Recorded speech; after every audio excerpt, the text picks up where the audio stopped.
Muy buenas noches, muy buenos días Metrópolis, con ustedes de nuevo, como cada semana, como cada fin de semana, como cada mes, lunes, sábado, domingo, aquí estamos. Gracias por siempre seguirnos, gracias por estar ahí. Un saludo muy especial a Rosa NG, sí, Carlitos, Smerling, Don Pedro, vio que hablamos de la historia del barrio chino, que hicimos la reproducción de un trabajo excelente que hizo además un paisano, un ciudadano chino, y lo vio y nos envió todo el cariño de siempre, todo el cariño acumulado de Rosa NG, que es parte del proyecto Metrópolis desde hace mucho tiempo, desde la época de aquel proyecto en ciernes que era el barrio chino, que después se convirtió en una obra que tiene el sello, tiene el nombre, tiene la impronta de Rosa NG Báez.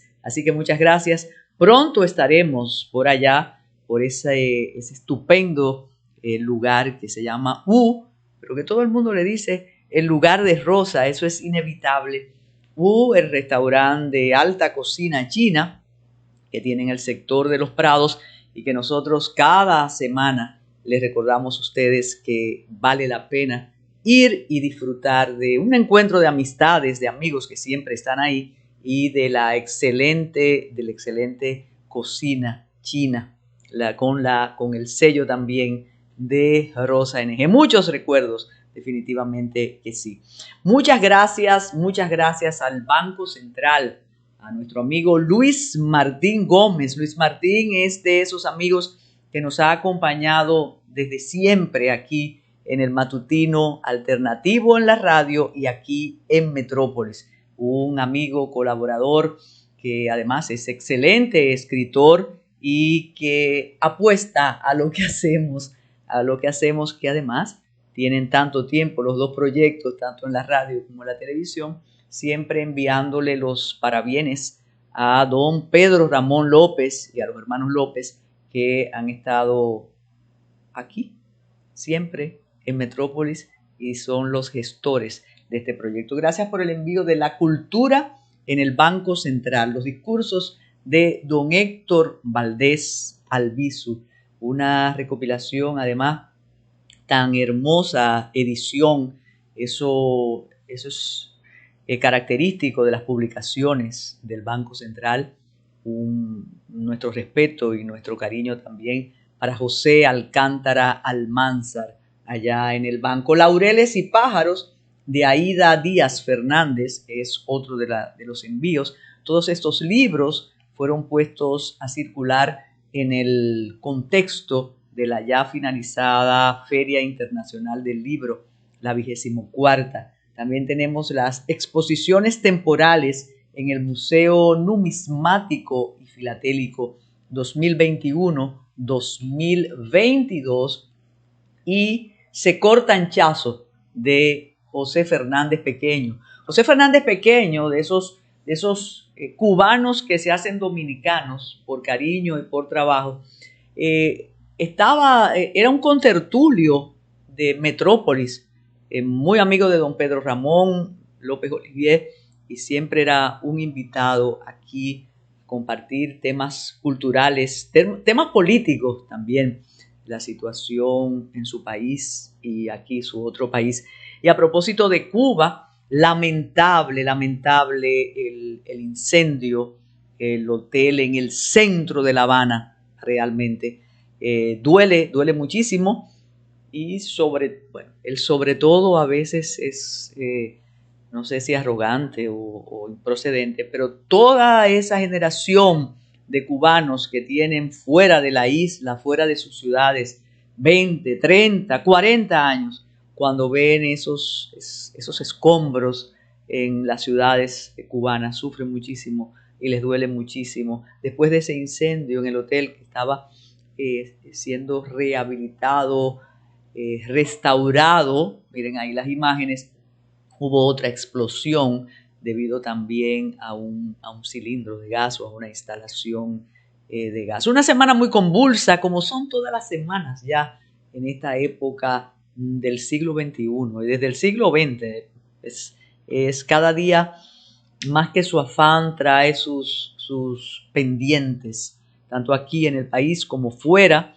La verdad que el asesinato del joven fiscal paraguayo que investigaba y tenía a cargo casos muy difíciles y muy delicados del narcotráfico internacional, ese asesinato en una playa colombiana realmente estremece. No que estremeció, estremece y ratifica el poder del crimen organizado. No importa dónde estén las personas, no importa dónde traten de esconderse, no importa la categoría que tienen. El Poder Legislativo, el Congreso paraguayo, tuvo manifestaciones realmente candentes, contundentes, cuando tuvo la noticia, porque además hay otro detalle, ocurrió en Colombia,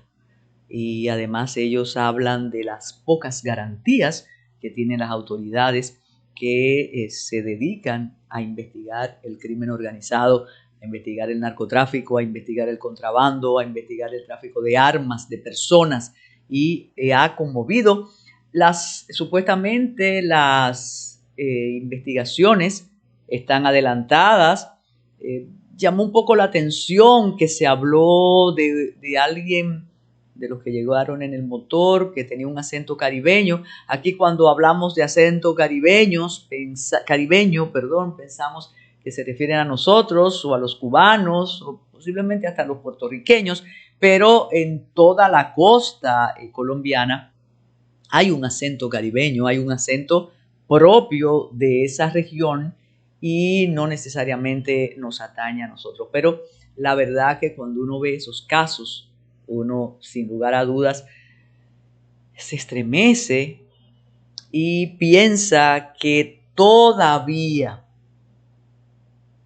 no me gusta exacto, mira los muchachos, a usted no le gusta hablar, sí, que todavía aquí el narcotráfico que tiene tanta cancha, tanto poder, todavía no se ha acercado a las autoridades, ni a fiscales, ni a jueces, y eso, bueno, puede ser interpretado de muchas maneras, pero la verdad que ese caso estremeció no solo a la comunidad jurídica, ni a la comunidad encargada de las investigaciones, sino lo que significa la inseguridad de cada uno de nosotros.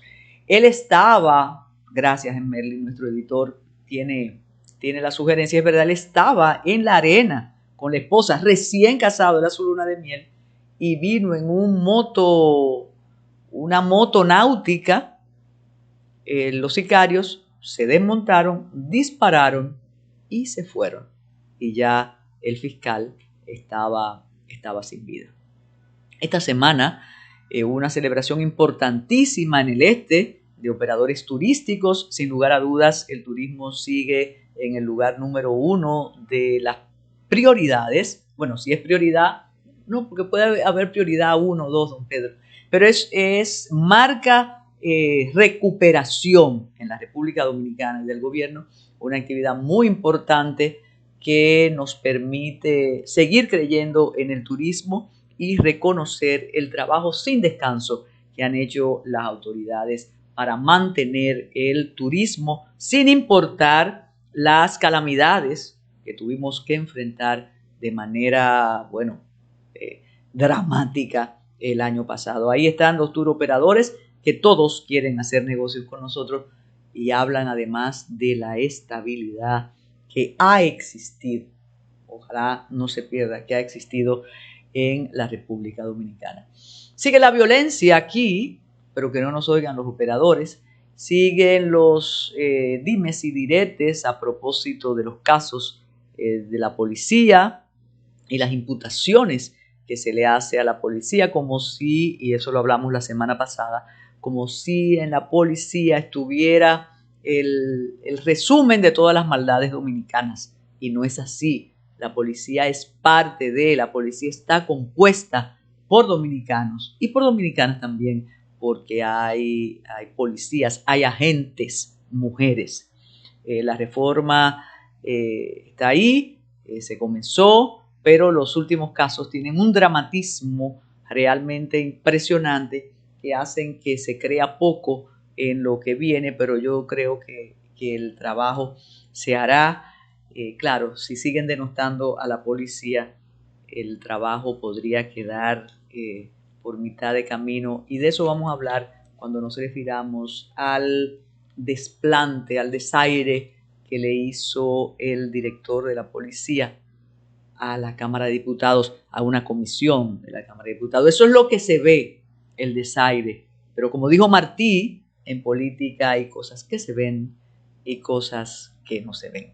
Vamos a hacer una pausa y cuando regresemos vamos a recordar a José Francisco Peña Gómez, 24 años después de su muerte.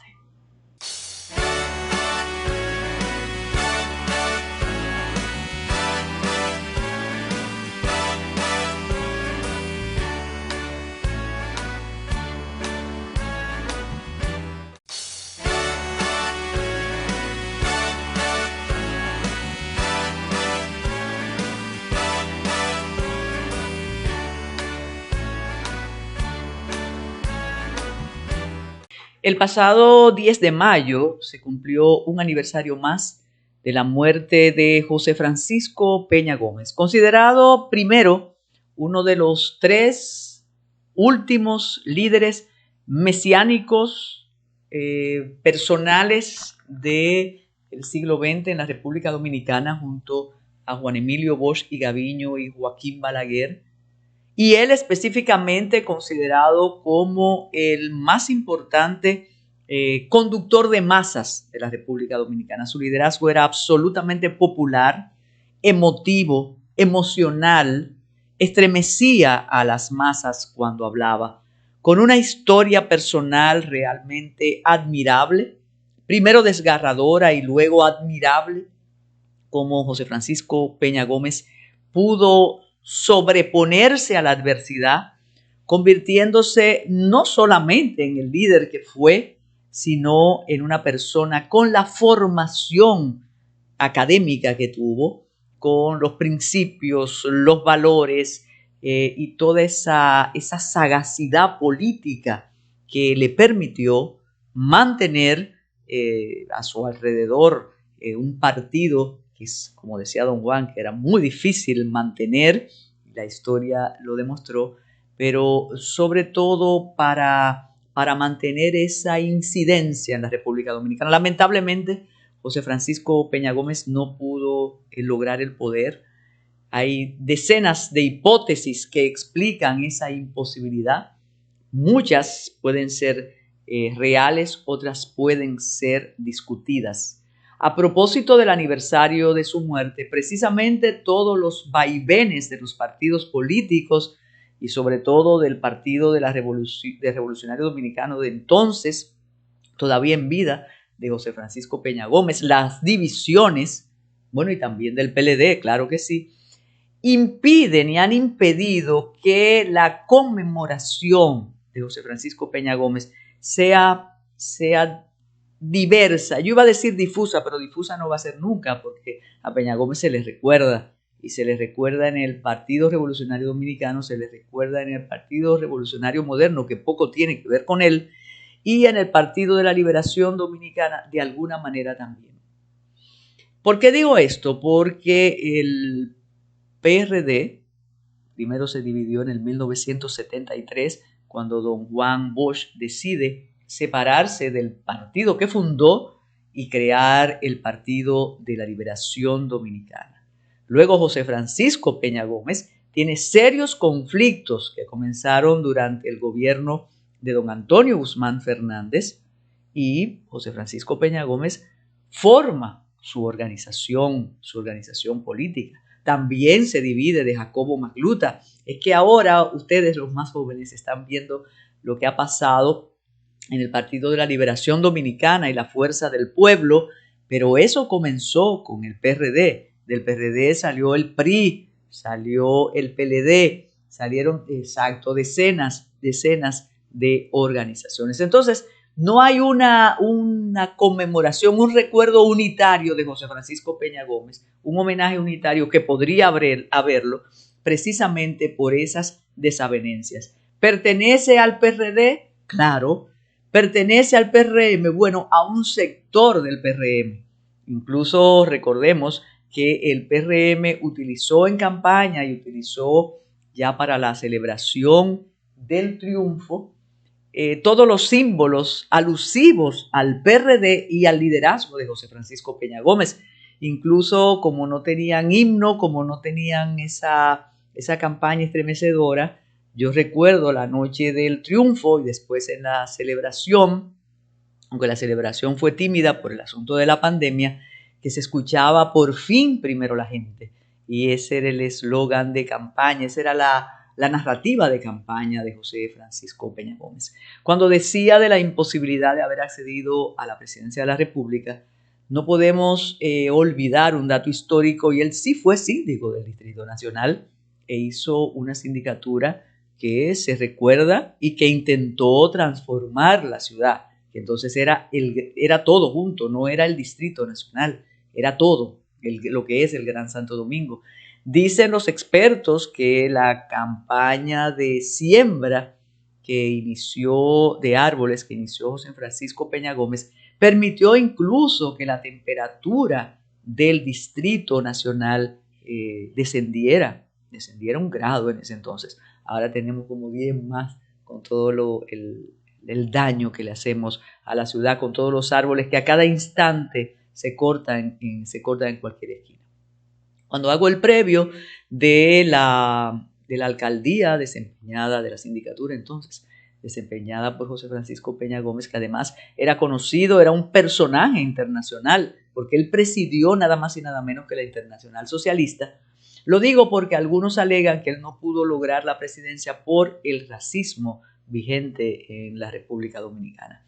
Sí y no, porque precisamente la mayoría mezclada, mulata de la República Dominicana se identificaba con José Francisco Peña Gómez, y dentro de los sectores considerados oligárquicos y elitistas, José Francisco Peña Gómez fue logrando, gracias a su capacidad política, gracias a sus propuestas, él fue logrando un lugar cimero, incluso personajes de la más alta, no, yo no iba a decir alta gama, por favor, pero de personajes de la élite dominicana lo acompañaron hasta sus últimos momentos y lo acompañaban a las citas médicas.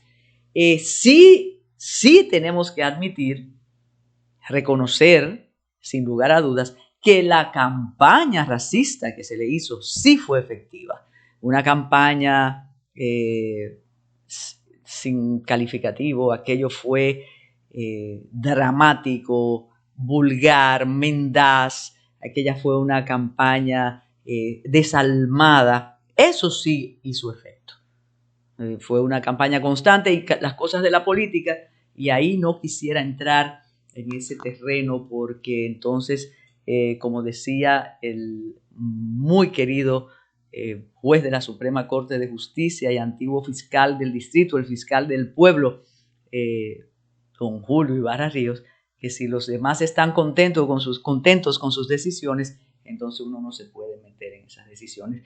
Porque lo que quiero decir, que las personas responsables del agravio demoledor, terrible, inhumano a José Francisco Peña Gómez, hoy forman parte del círculo familiar de José Francisco Peña Gómez, y están los humillados y los ofendidos juntos. Bueno, están todos juntos, porque parece que ellos perdonan los agravios. A propósito de perdón, José Francisco Peña Gómez sí pronunció un memorable, ya él cuando sabía que no tenía muchas posibilidades de vida, aquel estremecedor "yo los perdono", porque todo lo que se le dijo a José Francisco Peña Gómez fue estremecedor, reitero, inhumano, terrible. Y eso sí incidió, pero nada más hay que mirar los apoyos, los respaldos a José Francisco Peña Gómez para saber si sí o si no. Eso ratifica en el mayor liderazgo de masas que hemos tenido. Orador como ninguno, ya aquí la oratoria política está desaparecida.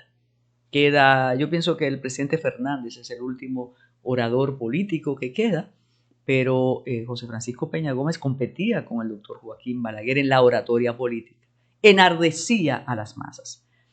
Me llamó la atención cuando hacía el acopio de los documentales y de los testimonios gráficos de José Francisco Peña Gómez, que no son fáciles de ubicar.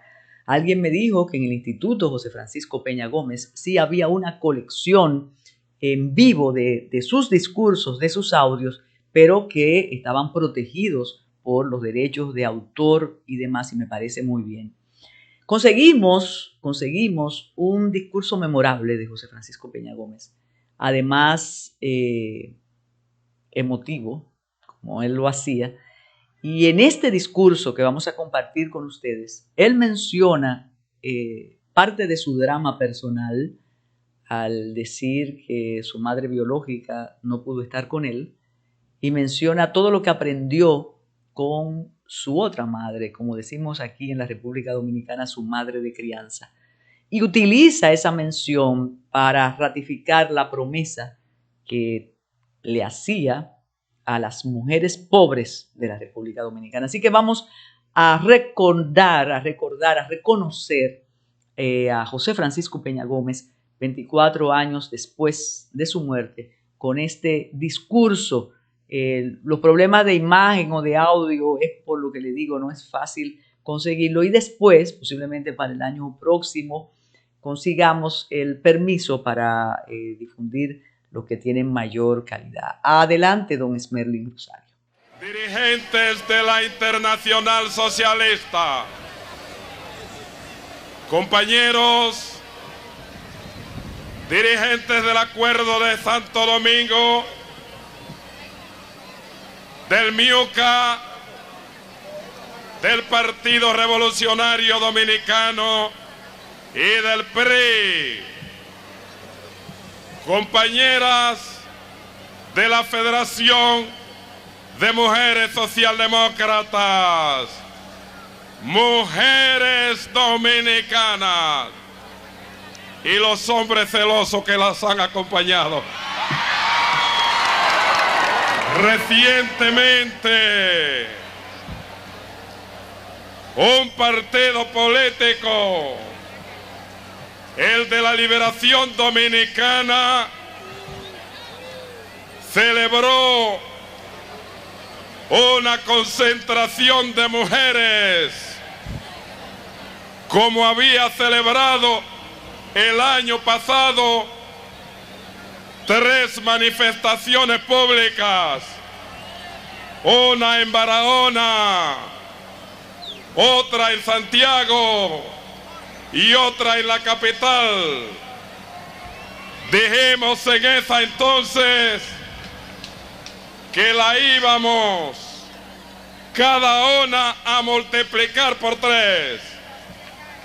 Y cuando el Partido de la Liberación Dominicana celebró la reunión en la capital, en una encrucijada de 2 callecetas, juramos solemnemente que la todopoderosa Federación de Mujeres Socialdemócratas, reforzada por contingentes humanos procedentes del Acuerdo de Santo Domingo, iba a multiplicarla por 10.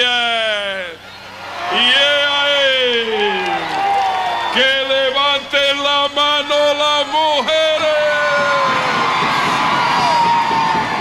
Mírenla, que no hay hombre en esta tribuna porque lo que había yo lo saqué. Que levanten las 2 manos las mujeres. Ha quedado demostrado nuevamente ante la nación que los pesos pluma no pueden medirse con los pesos pesados. Y yo proclamo nuevamente que ese partido rodó por el suelo y que podemos contar 1, 2, 3, 4, 5, 6, 7, 8, 9, 10. ¡Knockout! ¡Knockout!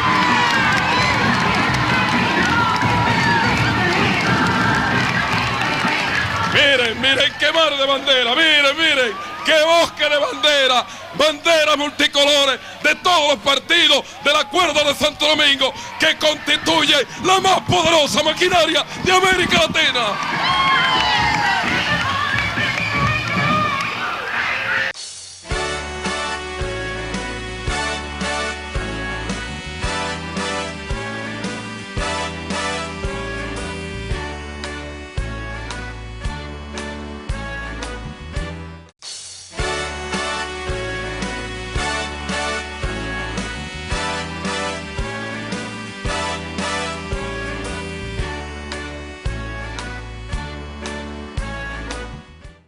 Y claro que fue noticia esta semana y seguirá siendo noticia esta que comienza, el desaire que le hizo el director de la Policía Nacional al primer poder del Estado.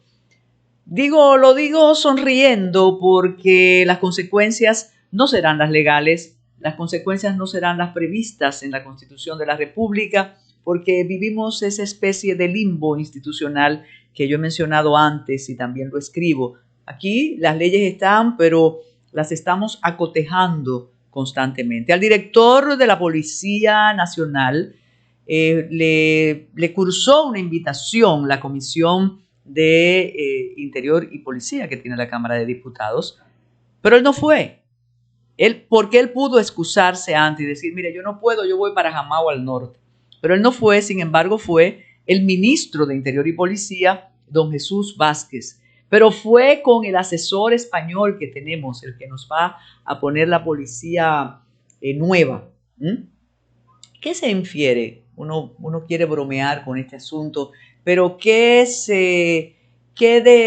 podemos inferir de esto? Primero, es cierto que el ministro de Interior y Policía es el superior del director de la Policía Nacional, pero invitaron al director de la policía. El ministro de Interior y Policía no conoce el día a día de la policía, no conoce la interioridad del cuerpo de la Policía Nacional, y para eso fue que lo invitaron los diputados.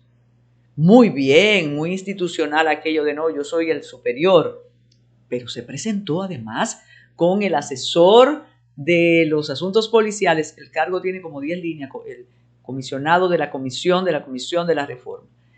Que solo vamos a señalar esto porque el tema ha sido bastante comentado. Cómo no se respeta la institucionalidad en la República Dominicana.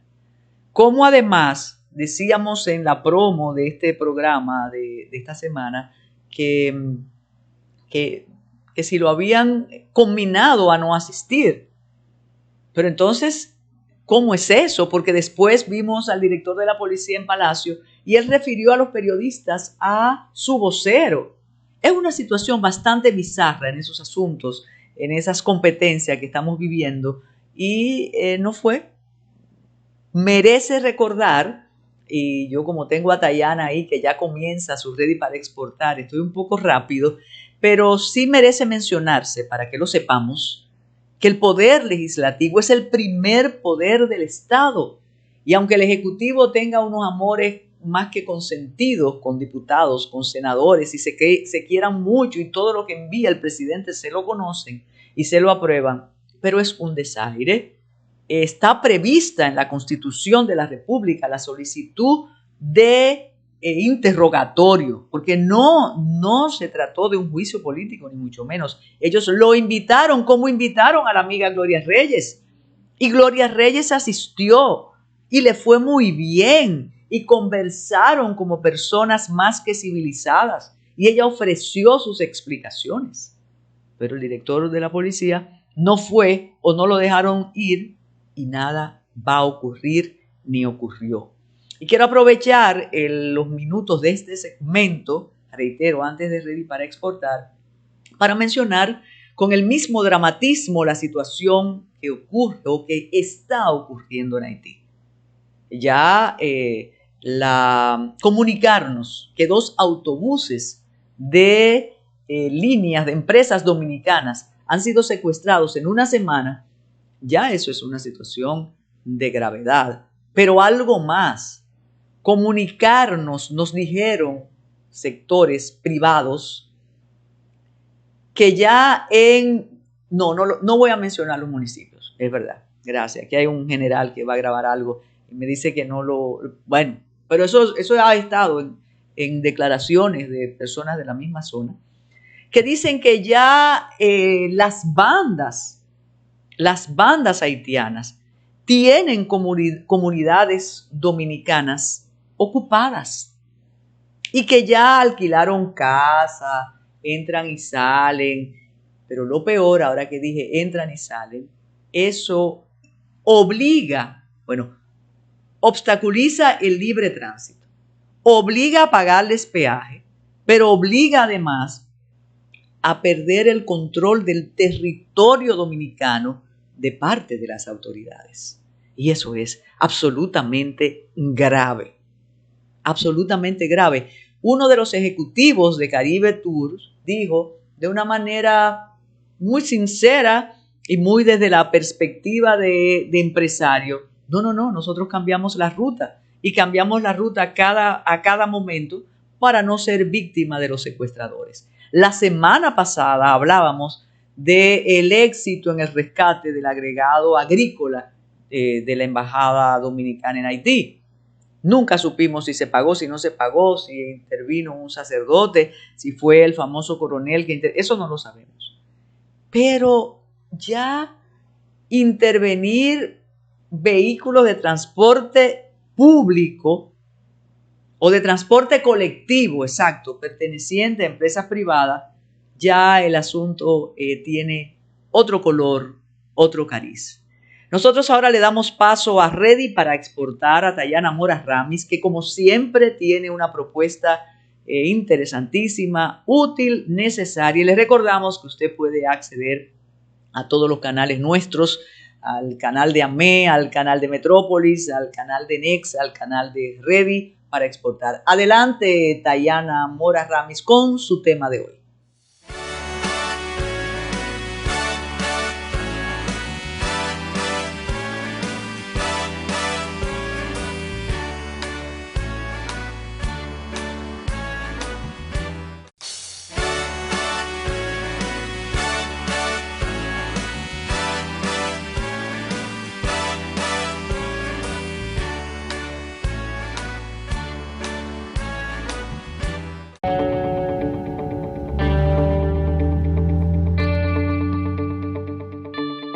Muy buenas amigos de Ready para Exportar.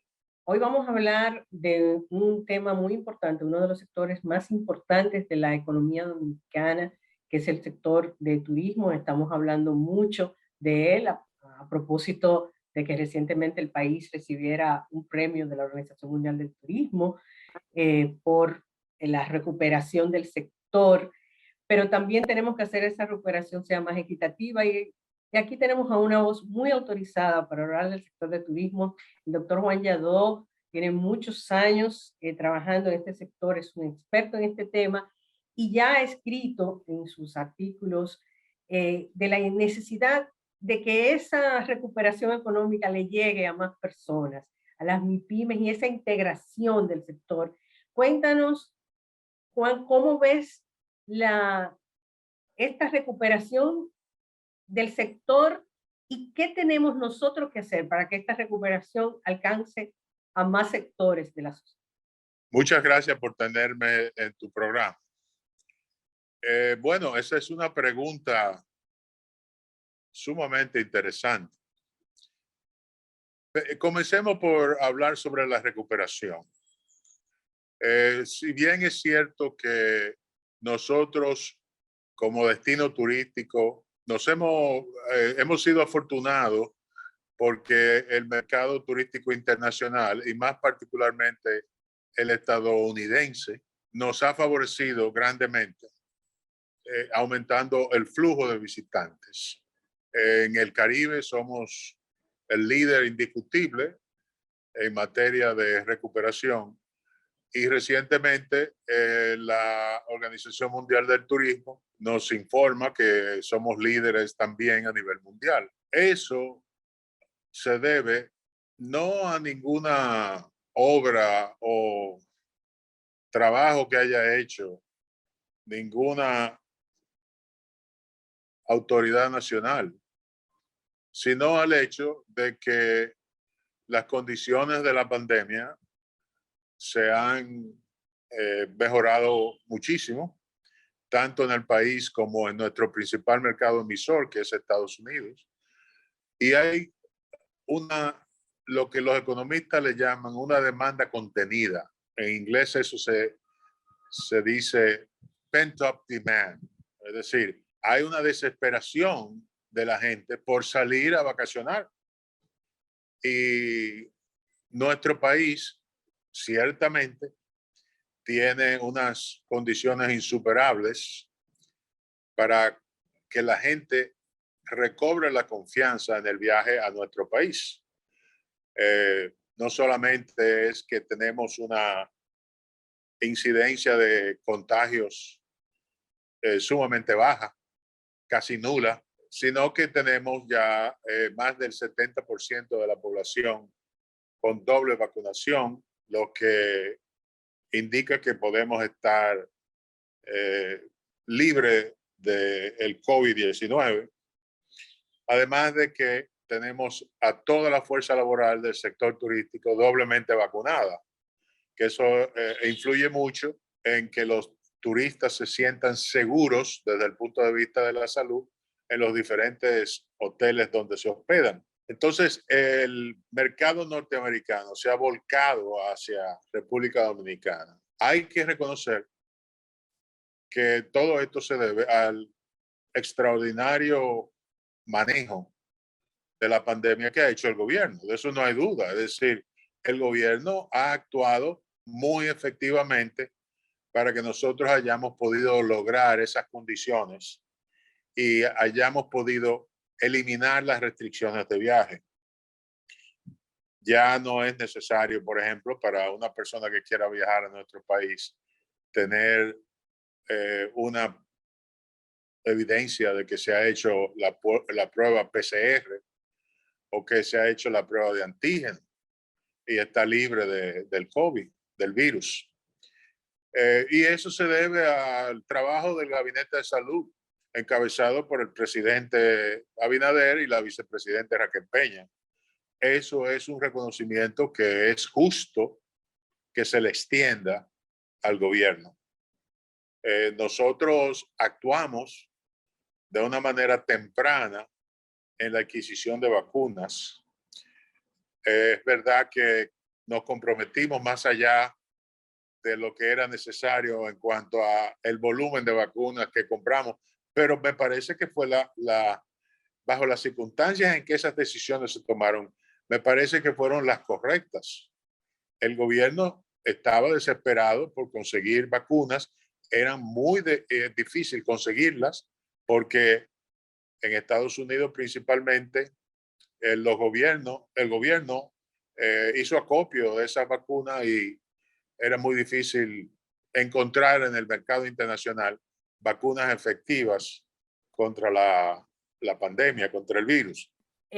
Durante la pandemia mucha gente hablaba de que teníamos Build Back Better, ¿no? Que luego que pasara la crisis teníamos que, no es simplemente recuperarlo, sino aprovechar todo eso que hemos visto, todos esos cambios del mismo consumidor, del mismo viajero consumidor, y cambiar y mejorar y ser mejores en sostenibilidad y ser mejores en muchísimos aspectos. ¿Cómo podemos ser mejores en turismo? Bueno, se nos quedó en la segunda parte de tu primera pregunta, que es cómo asegurarnos de que el bienestar que produce este masivo flujo de visitantes se distribuya más equitativamente tanto en el territorio como en la población.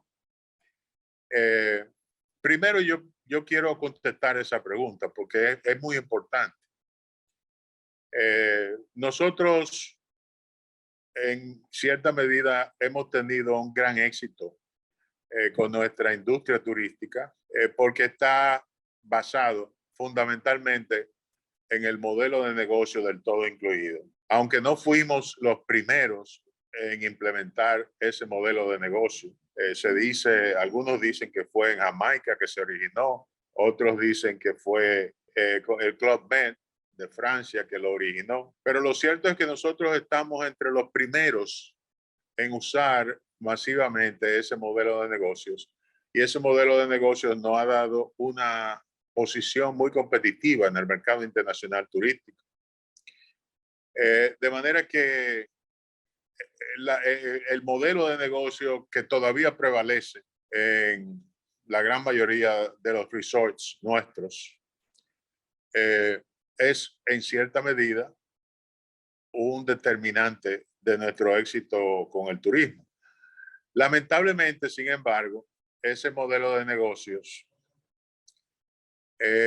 tiende a concentrar el consumo de los visitantes en el hotel donde se hospedan. Son los hoteles los que realmente generan una derrama económica en el resto de la economía porque demandan bienes y servicios que son consumidos en los hoteles. Pero eso hace que el eje del consumo sean los hoteleros. Es decir, los turistas han pagado un paquete de bienes y servicios que los induce a permanecer en el hotel durante toda la estadía. Regularmente es una estadía de 7 días.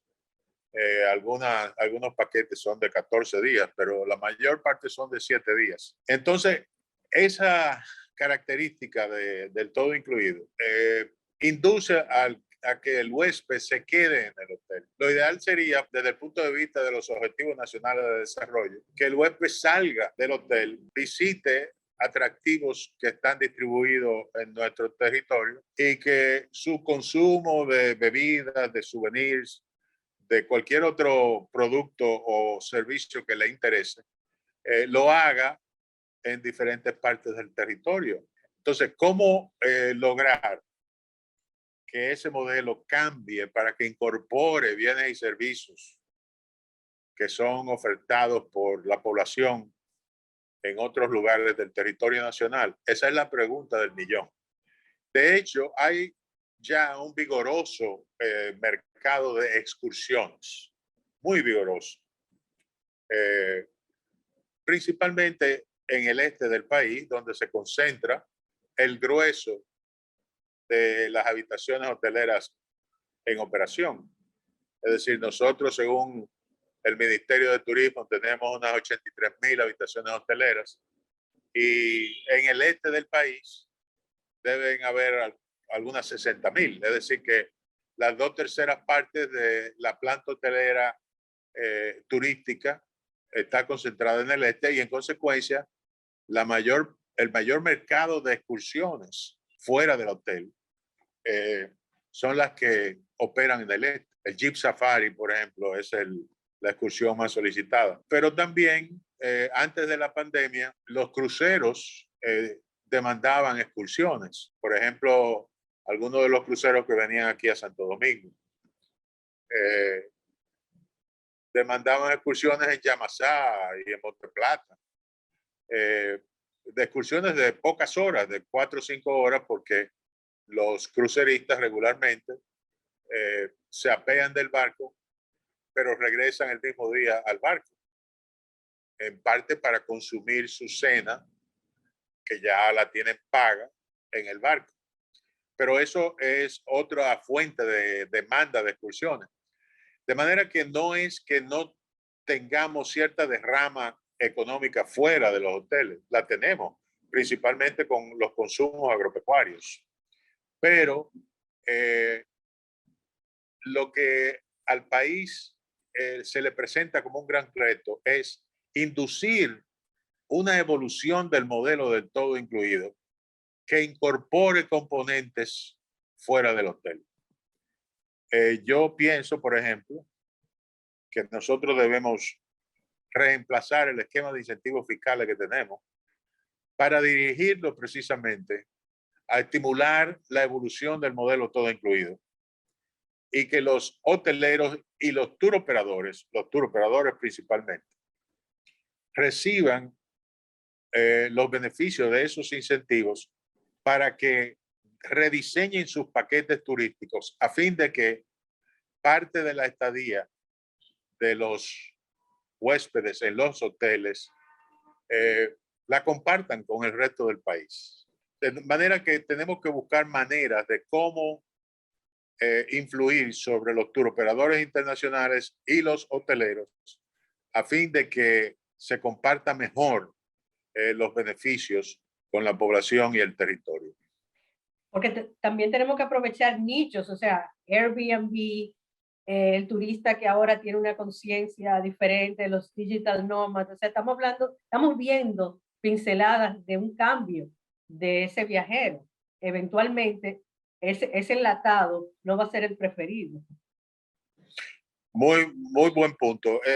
Airbnb es lo que nosotros preferiríamos como en términos de los intereses del país, porque el turista que viene a alquilar algún apartamento o villa fuera de los hoteles, ese sí sale a consumir comidas, bebidas, souvenirs, excursiones, etcétera, fuera del lugar que alquila para su hospedaje. Según el ministro de Turismo, el día pasado hizo una declaración diciendo que tenemos 53,000 habitaciones en propiedades de Airbnb y él mismo añadió que esas propiedades deben pagar impuestos. En cierta medida es muy justa la reclamación del ministro de que paguen impuestos, pero es injusta por el otro lado porque a nosotros, al país, le conviene más el modelo de operación de Airbnb